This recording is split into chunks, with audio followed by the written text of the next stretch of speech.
So, oh, You good? What's up? yeah, sorry. All right. What's up, guys? Welcome to the Growth by Shawn podcast. So I'm sitting here with Pete Franco today. Pete, how you doing? Doing good, man. Thanks for having me on. Good. No worries. I mean, I always love the recommendations and familiar face, never a bad thing. So, but yeah, a little bit normally about how I start the podcast, things like that is just I'll let you take it away. A quick little synopsis about either what you're doing now or where you are, a little bit about your story, however you want to take it, and we'll roll with it. Yeah, You sounds know? good, boss. Yeah, so right now I'm currently an assistant strength and conditioning coach at Northeastern University. I've been here since January, so I've been about 4 months here. But previously, I've since graduation, from Bridgewater, I've been in mainly college strength and conditioning. Previously, I worked at Temple University. I've also did a 10-month position at Villanova and got my master's at Merrimack, and then did my undergrad, with you at Bridgewater. So yeah, I kind of bounced around. I've never really, since graduation, I haven't really been at one spot for more than a year. But I was able to get this position in January, and so far it's been great. Like, staff's been really great, athletes are awesome. Back in, like, kind of like my home city, home state. Hmm. So yeah, I feel like I'm at a place where I'm going to like really solidify like what I know, and just trying to build like a good program from the ground up. All right, cool. So let's get started here. How come you've been bouncing around so often? Like, is there a reason that you haven't stuck with one school or? That's a good question. I mean, like, as soon as I graduated Bridgewater, so that was 2018.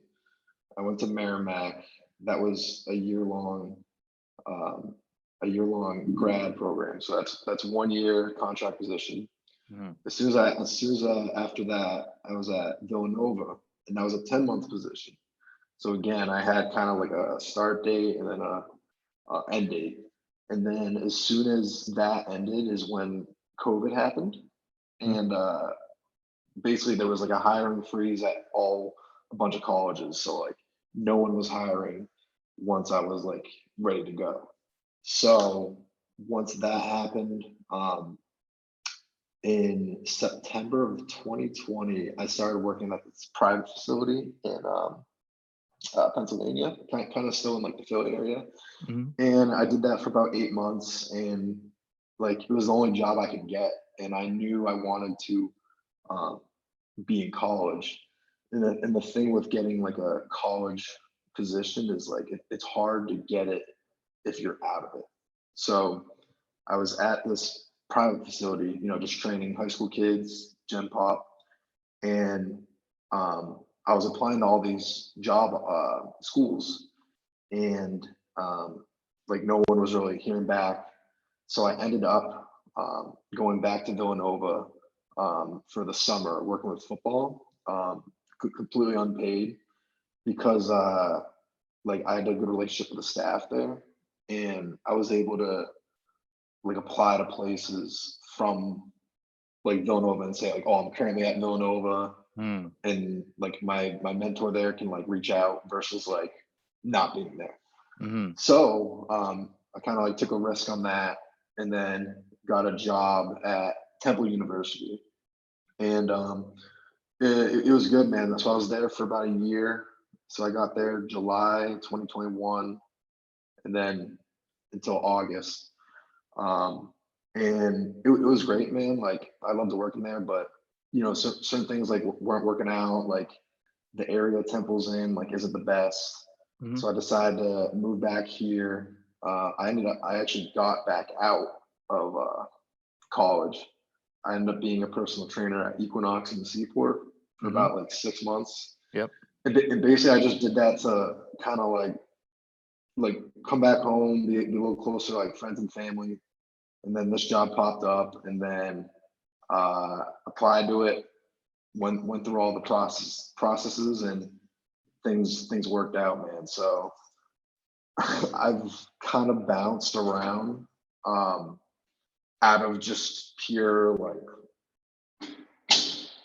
like I don't know, just like I haven't really felt like, all right, I got this job now.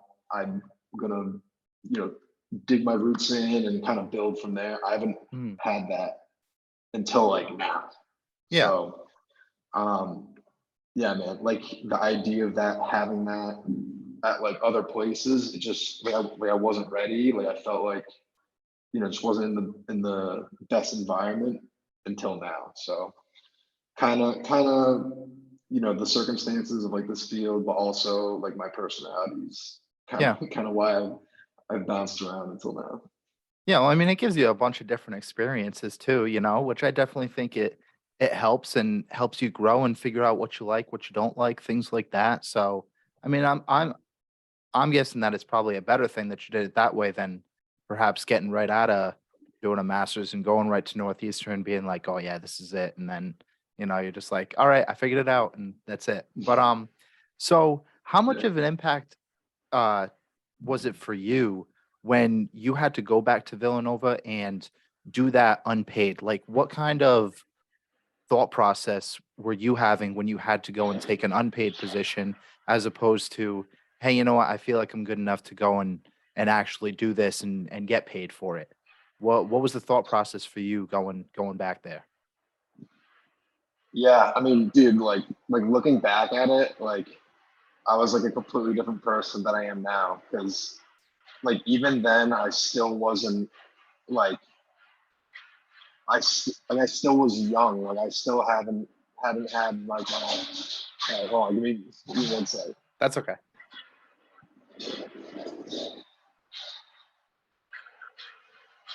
Yeah. Sorry, give me one sec.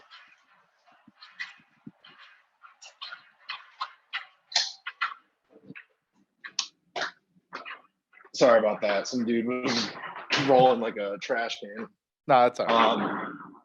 But yeah, so I went from like getting paid like to that private facility to having a job that like is unpaid, but it was what I wanted to do. And dude, at that time, I knew I wasn't like solidified in what I wanted to do, and like time was being like wasted. Like I was still applying to places, 4 months.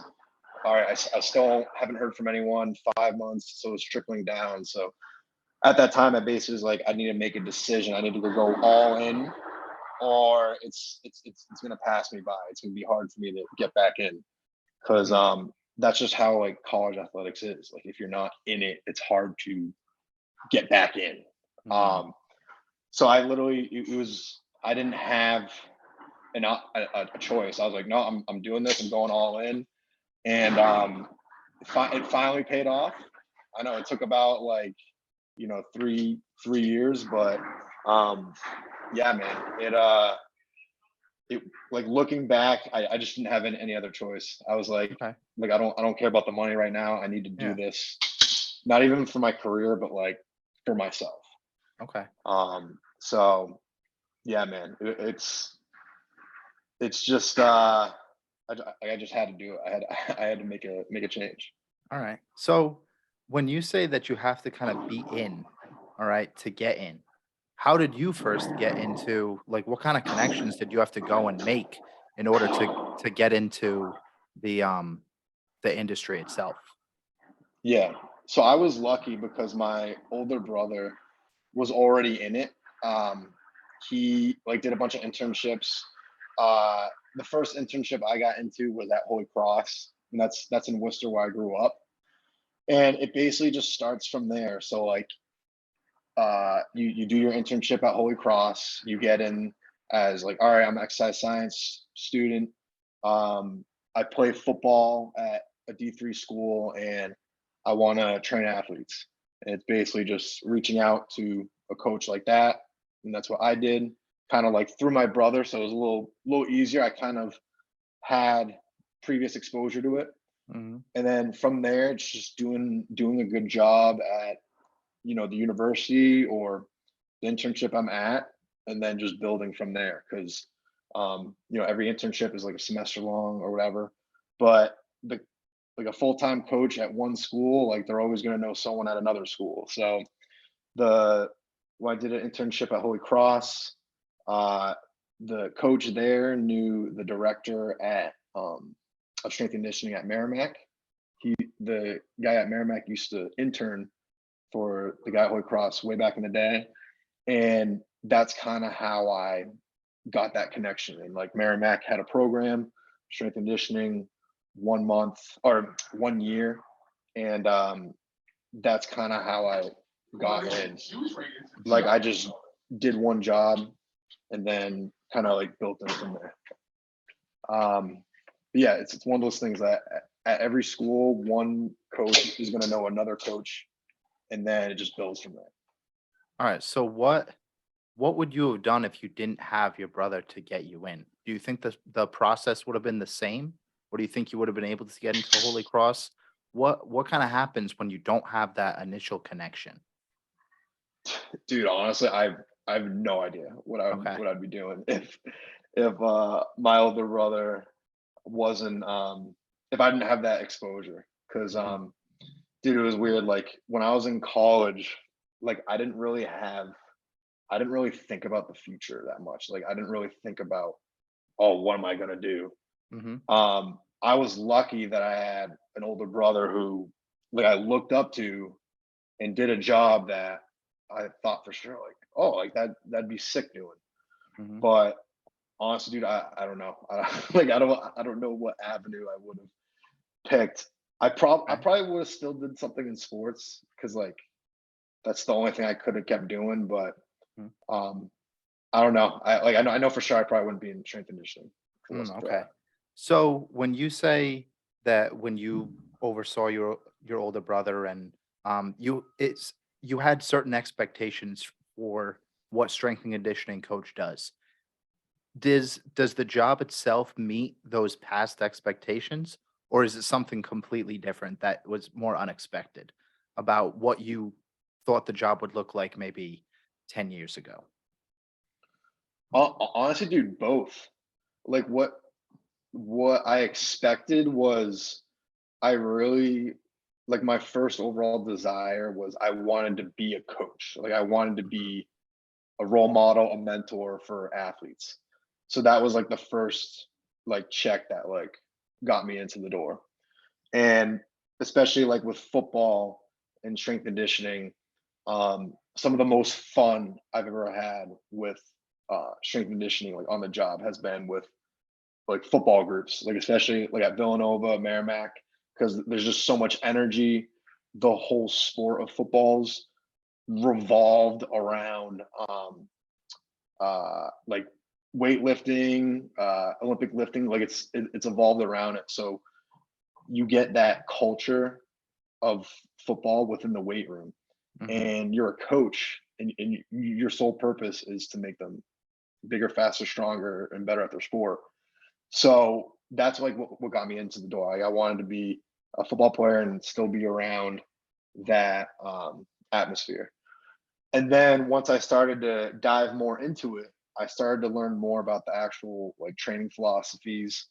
I've had like past injuries that have like hindered me from weightlifting for a specific period of time. So Mhm. I learned also how to train properly, how to work around injuries, how to still get like a similar stimulus if an athlete has either like a back issue, knee issue. Mhm. So like one being, a mentor, role model. Two, I started to learn more about the actual human body and how to train, you know, um, with an injury. Mhm. And then the third thing is like working with other teams that where weightlifting isn't part of the culture. Um, I like loved because it turned more into like a teaching, being like a teacher rather than being a coach because you're teaching them how to squat, how to do a push up, like sports that like cross country or um, certain sports that you wouldn't think like required weightlifting, like they train. Like if they're an NCAA sport, like they're gonna train in the weight room. Mhm. And I loved it. It really exposed me to like different personalities, and that's something I like. Like I like going, from a football high energy group and then going to like a more reserve group. Because it's just it teaches me like another skill.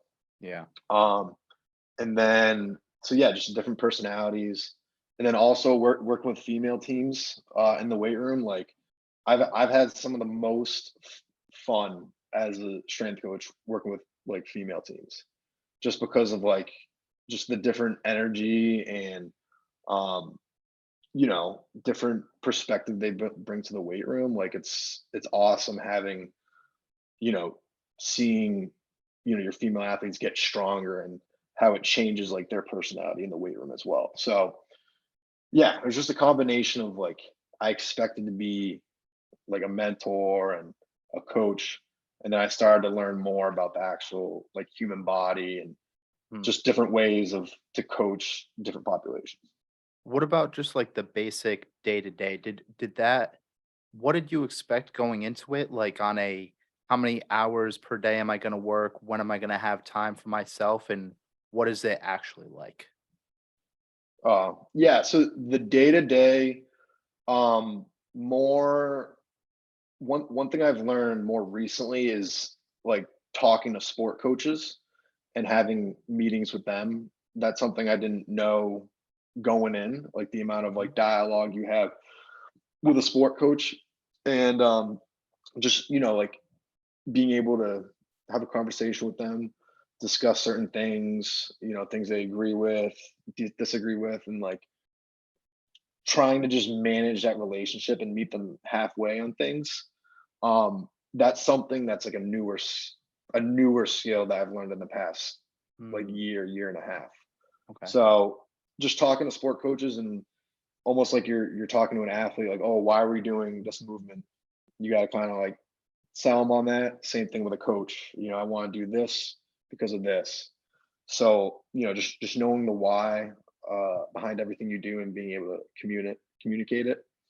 And then as far as like the hours and stuff, like it's tough because like it's it's college athletics, and I've been a college athlete. I've been an athlete like my whole life, and it's one of those things where it's longer hours and more harder work, during certain parts of the season. Hmm. And then, after the season, you get a certain amount of weeks off. Summers are usually lighter, depending on if you have like a football or whatever.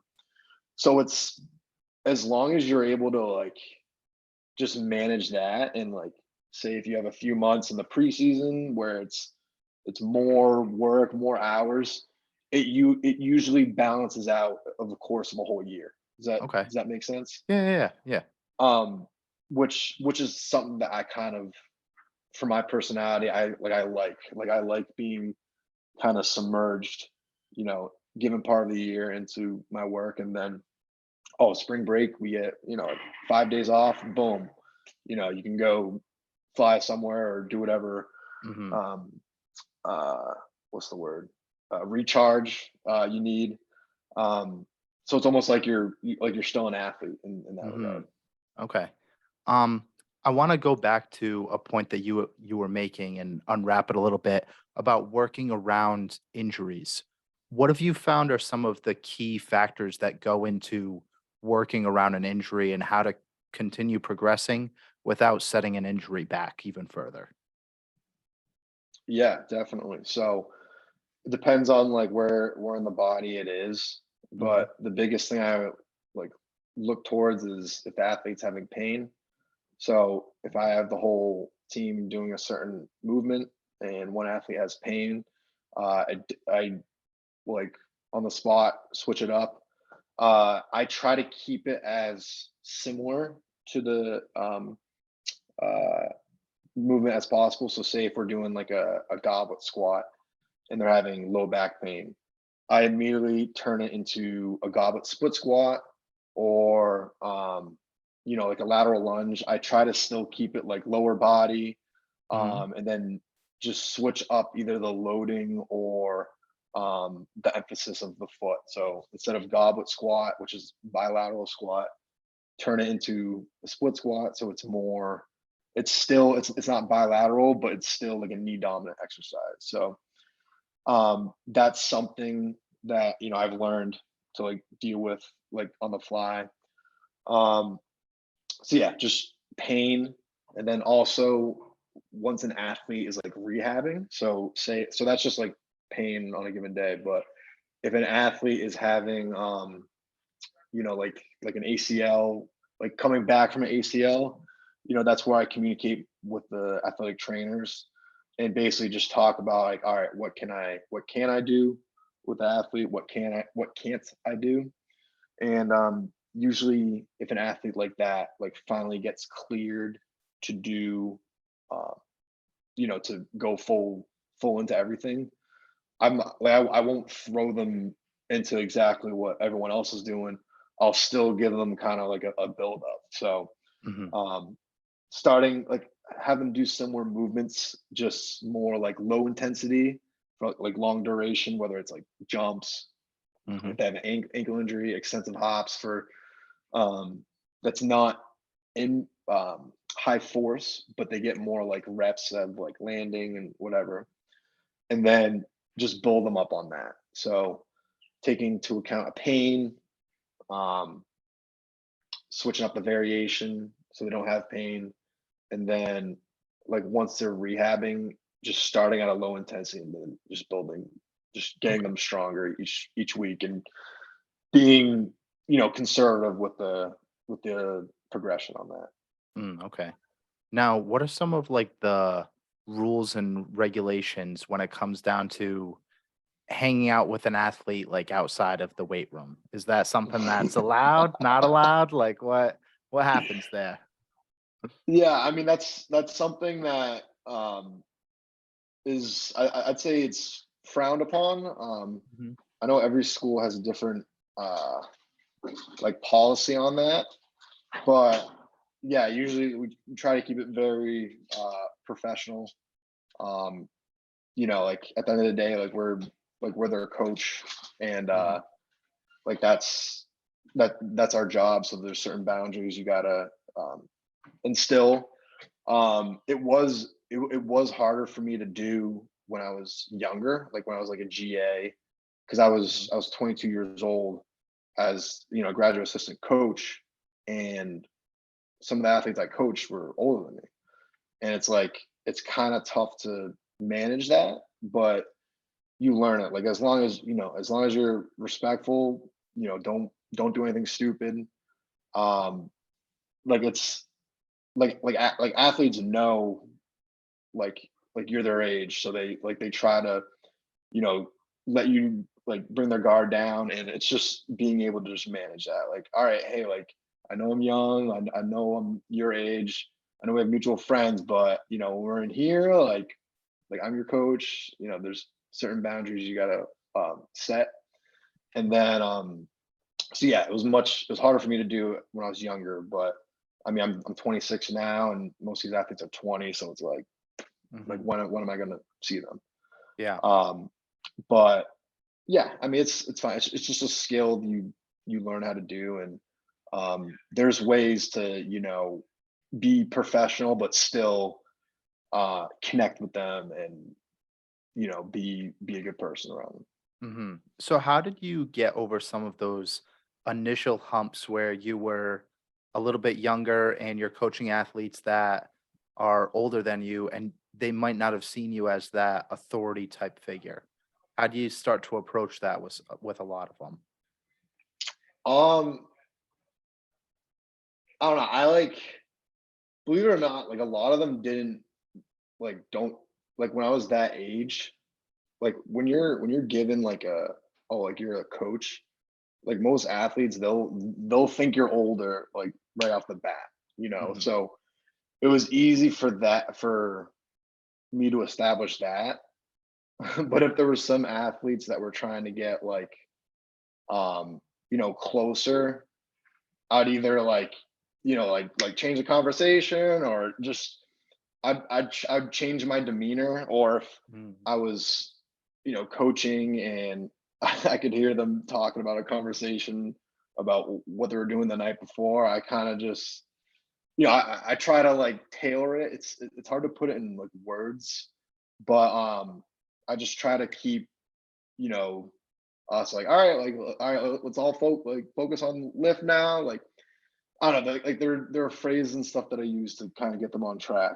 Um, I try to be as like smooth with like the process as much versus saying like, oh no, like don't talk about that, or you need to 100% address me. Like I'm not gonna say that. Like these kids aren't dumb. Like they when I was that age, like they know what age I am, but I didn't try to act as their superior, if that Mm, makes sense. And by me not trying to act that way, I feel like that helped me out because they're like, oh, like Franco's, you know, younger, but hey, he's our coach. He's on his shit. Like, oh, maybe I need to get my shit together. Like I mm. think that might have happened in some cases. So, um, yeah, it's just as long as you're professional, you don't do anything stupid. Like it's it's easy to not. It's there are ways to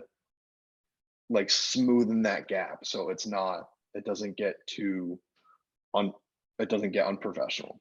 Mm. I think what comes to mind, like listening to that, is like something where you may have thought in the back of your head, it's like, all right, would I have listened to this guy if he had approached like um as an athlete, if he had approached me this way? Probably not. So I think you might have taken like a lot of what you may listen to and recorrelate it and be like, this is how I would listen, so this is how I'm gonna go and approach this situation. That's what I'm guessing here, and trying to take away from that. But what about, how do you find this correlation between the weight room to the field? Because it's one thing to get all of your athletes bigger, stronger, faster. It's another thing for that strength and quickness, endurance, all those words and things that you're trying to do with an athlete.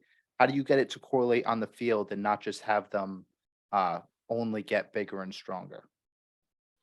Yeah, yeah, definitely. So that's where like doing speed work and like speed sessions comes into play.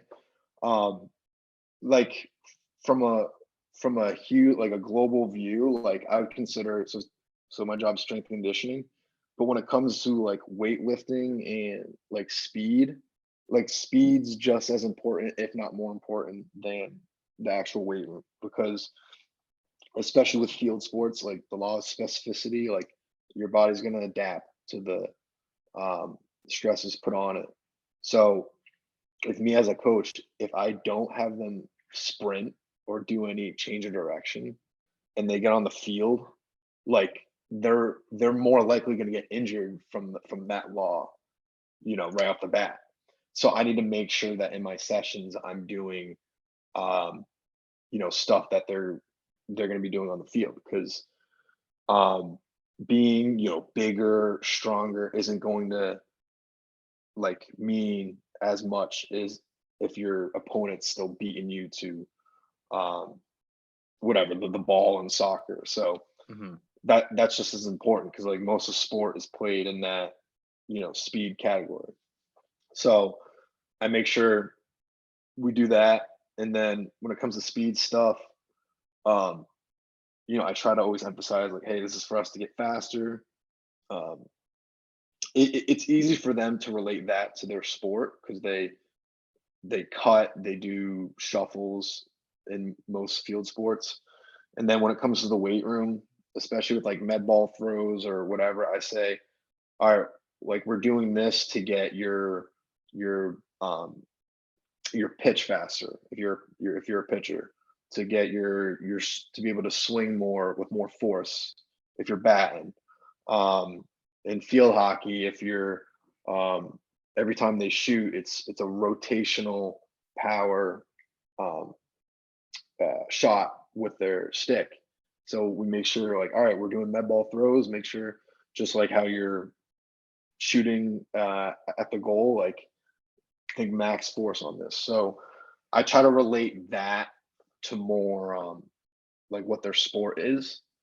And then when it comes to weightlifting, I try to tell them like, hey, a lot of this is for um like strengthening your muscles to withstand like an entire season. So being able to like be more resilient throughout a whole season Mm, versus just, oh, we're getting stronger. okay. And that's the thing, like with football, like they know why they're lifting to build muscle mass, to get more armor, to be able to push people around so they get bigger. So it's harder for them to be pushed around versus like with other sports, you gotta know why you're doing it yourself so you can communicate that with.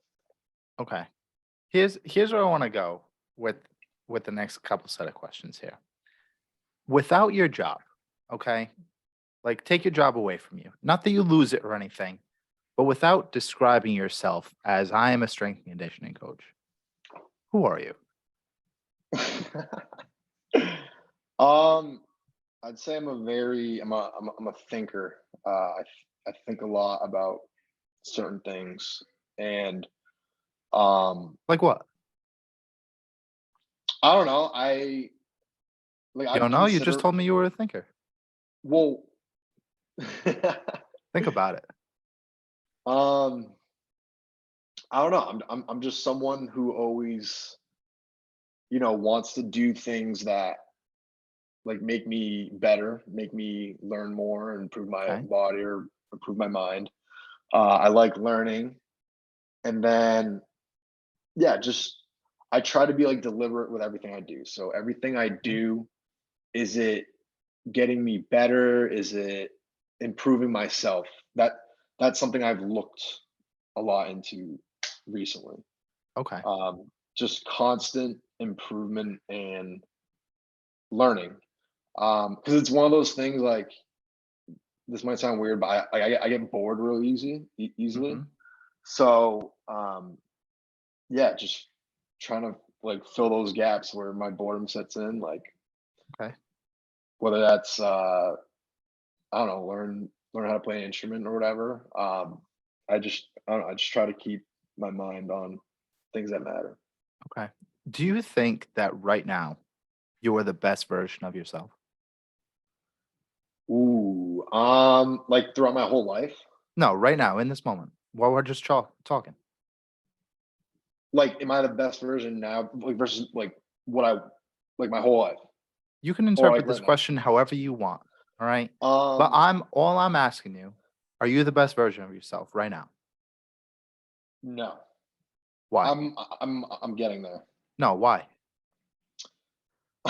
um, I think I don't know. There's still like gaps in my thinking that like I need to work on. Like what? Like I get uh very like it affects me when like other people are either when I see shit that upsets me, Okay. or like other people that upset me, or if I see like someone do something like really shitty, Mhm. it like affects me where I won't stop thinking about it for like a day or a week, and then it affects my like interactions with like other people because I'm In like terms thinking about it. in terms of what? Like someone like says something mean to you or like someone does something to someone else? Both. Like if I Okay. see someone do something shitty to someone else, I'm like, holy fuck, like, I can't believe that just happened. Okay. And it'll like fuck with me. I'll be like, oh, like fuck, like are most people like that? Like Okay. I'll go on this like spiral and shit. And I feel like if I'm gonna be the best version of myself, I can't let that um affect me to that extent. Okay. But when you say affect you, do you go and like say you see it in person? Do you go and say something to them? Not all the time. Like it could be like Okay. subtle stuff, but if it's something that is blatant, like I'll say something. Okay. Um So keep going if you need to. Didn't mean to cut you off. No, so I mean, I just say it's that, like, I'll have these, like, high highs, on weeks on end, and then, I don't know, like, shit will just stuff will happen, like, life circumstances, and I'll be like, Mhm. "Fuck, like, that sucks." Okay. Um, so, yeah, I just think that's something it's never like me, I like who I am, I like the type of person, Mhm. but sometimes I'm like, "Fuck, like, this person's just shitty," and it, like, I don't know, it just it affects me, just being Okay. around someone like that. Okay. Do you think that you can go and change everyone? No. Then why do you let it affect you? Um, well, dude, some of these people, like, have, like, kids and shit, so it's Okay. like, I don't know, it's just like that might be, like, a weird thought to you, but that's something No, like no. I mean, your thoughts are valid just as mine are. We're not supposed to agree on everything. That's how I view it. yeah, so it's just something like that, like, I'll be like, "Oh, shit," like, that person, like, has a kid, like, are they gonna teach them how to be like that? And then it's like, it's just like this whole thing, like, fuck, oh, anyone can be a parent, anyone can have a kid, like, Mhm. um, yeah, it's just like weird thoughts like that. And Okay. I then, wouldn't say they're weird thoughts. They're just thoughts. They're yours, you know? yeah, yeah, So if this is the thoughts that you have and you don't think you're the best version of yourself right now, okay? And when you see things that are out of your control and you can't do anything about it, how do you think these thoughts are going to change? if I How do you think think you're going to get to a point where you don't let things that you can't control not affect you? Or I shouldn't say it in a um what's the word? Negation. Um when when will you get to a point when you do not allow things that you can't control affect you? Because when I asked you what the best version of yourself would be, you told me that basically when you wouldn't allow other people, okay, from the outside to go and affect what's going on up here. So what will it take to get there? it will probably take, I don't know, just Probably, maybe probably, it maybe. will. Well, I think it's part of being, like, human, just Okay. like that's a human, uh like, negative emotions are human. Like, I don't think there's ever going to be a point where I'm 100% happy and nothing affects me, like, all the time. Okay. But I think a way for me um to go about that is maybe just, I don't know, like vocalizing it with someone, and being like, I don't know, like, sharing my thoughts with someone else to see if there's any holes in my thinking. So Um sharing your thoughts with others. Do you share y- your thoughts with others now? yes, Okay. but I could probably do it with more people. Okay. Um it's just one of those things, like, sometimes, I don't know, like, sometimes my mind goes on a whim, and I need to make sure whoever I'm talking to is, like, they got time to, like, listen. Like, they're not, like, they don't have to go somewhere. Like, they have Mhm. time to be like, "All right, like, what is this motherfucker, like, talking about?" Okay. So, yeah, I think that would be, um, where I would need to go to be my best self. Okay. So in my like thought process that I have though, happy we can never be 100% happy. We can never be 100% sad. And to me, when I look at these two emotions, okay, they just are. They're not something I'm chasing, they just are. All right? No matter what's going on around me, happiness can be there and sadness can be there, but they just are there. They're not defining me. I'm choosing to not allow everyone else that's around me, like things that are out of my control, to change what I believe about myself. And so for me, what's worked is okay, you know what? I like all these things that I can't control that I want to be able to control. What can I actually do about it? Yeah, if I see something go on outside, maybe I could go and, interact and interrupt them and try to change them. But how often, okay, coaching is your job.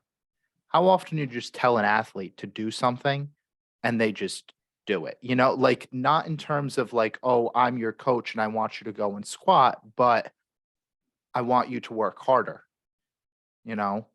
When how often is it that you just go and say it and they do it, whereas you go and show them, okay? Just like you said in the beginning of the podcast, it came down to I needed to go and show them that even though I'm young and 22, I know my shit. And so I am that role model and I became a better version of me as opposed to just telling them. So wouldn't you say that you could just go and be the best version of you now and be a role model for everyone else? And that would start to change the world as opposed to going and letting everyone else from the outside impact you. Is that fair to say? Yeah, definitely. And Okay. yeah, and I think that's something where being a coach helps me. Like there's Hmm. definitely times, like especially if I have a lift early in the morning where I'm tired or whatever, but we have the lifts. I coach my athletes through everything. I'm helping them with technique or whatever.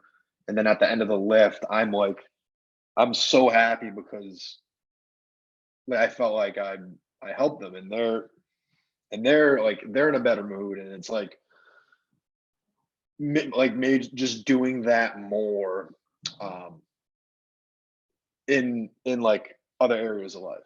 Um, Okay. I thought like that. I think that's something that it literally helps me. Like my job literally helps me, do that, which is Okay. good. And yeah, I think it's just you know like more of that, and then building off of it. Okay. Yeah, I'm not saying that you have to agree with me. I just run you through my thought process and you can take things away from that. I get to take things away from you and it's an exchange where we get to learn a little bit about how each of our minds work a little bit differently. But Are you here's are you are you your best self right now? fuck yeah, all right? Because here's what happens, okay? In my mind, I'm the best version of myself now. But what's happening is this is because I see the future version of me. And what I'm doing is I'm emulating what I want that future version of me to be. And if I can say, I want my future version to go and make $1 million, okay? Or I want my future version to go and have a six pack or be ripped. I need to go and take everything that that future version would do and do it right now. And so the future version is just who I am now, okay? Just in a different vehicle. And when I say vehicle, I just mean a different outside, like what I look like. But inside, okay, I already have everything I need. All right. So I already am the best version of myself and I can learn and get better and have more skills. But with everything that I have now, I know that I can utilize everything that I have now to be the best version that I am right now. And then in 20, just like we're having this conversation, 1 hour ago, okay, I was in that moment the best version. Now we've taken 45 minutes. We've chatted about a lot of different things. And I can go and take all of those different skills, all of this different parts of this conversation. And now, even though it's 45 minutes later, now I'm still the best version of myself. But now I have a couple more skills. Now I have a couple more conversations that I'm at belt. That's how I look Yeah. at it. So You you, know, so you're so you're the best version in a moment to moment. Like you're always getting better. every single day, every single minute. That's it. That's good.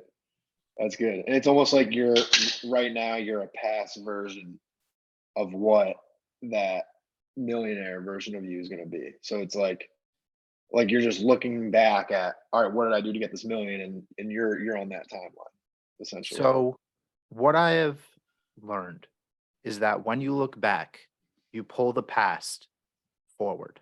Okay. I don't want to pull the past forward because there's nothing I can change about the past. Instead, I look at the future and emulate what I want in the future, and I pull that future back to the present. Okay. I know it's like a weird way to look at it, but when you look at everything you've done throughout the last 26 years, you can look at those 26 years and be like, I didn't like this. I didn't like this. I didn't like this. And I learned from this, and this. Or I can go and look at the future and I can say, this is what I want. This is what I want. This is what I want. This is what I'm going to have. And I'm pulling all those parts of me that I want to be because in order to be the best strength coach, what would you have to do? What would it look like to be the best strength coach? Not of all time, the best Pete Franco strength coach. Oh, I'd say it's who I am, like right now. That's it. That's fucking it. Yeah. Literally. Mhm. And then over time, all right, all that happens is you know that you are the best you're successful now. You're the best strength coach now. And as soon as you keep repeating those things to yourself, then what happens is this future version, okay, you just see it, but you are it. Yeah. All right. You are this future version and you do the things every single day because you're using all the tools that you have to be the best version right now. That's it. That's the fucking dream. Yeah, That's all you dude. can I do. and like I used to do like I used to see how other coaches would coach and be like, oh, I want to coach like that. So I literally did like what you just said. Like I would take steps in that moment to then put me in a position or a moment in the future that would execute what I saw and wanted to do. That's it. That's all it Yeah, fucking takes. So love it. here's how we close out the show. The last guest left you a question. Okay. They didn't know who you are or who was coming on. So the question that was left for you is from Ryan Sprague. Okay. He is a cannabis coach. All right. He's an amazing individual. Here's your question, Pete. What is the truth you are afraid to tell yourself? Um,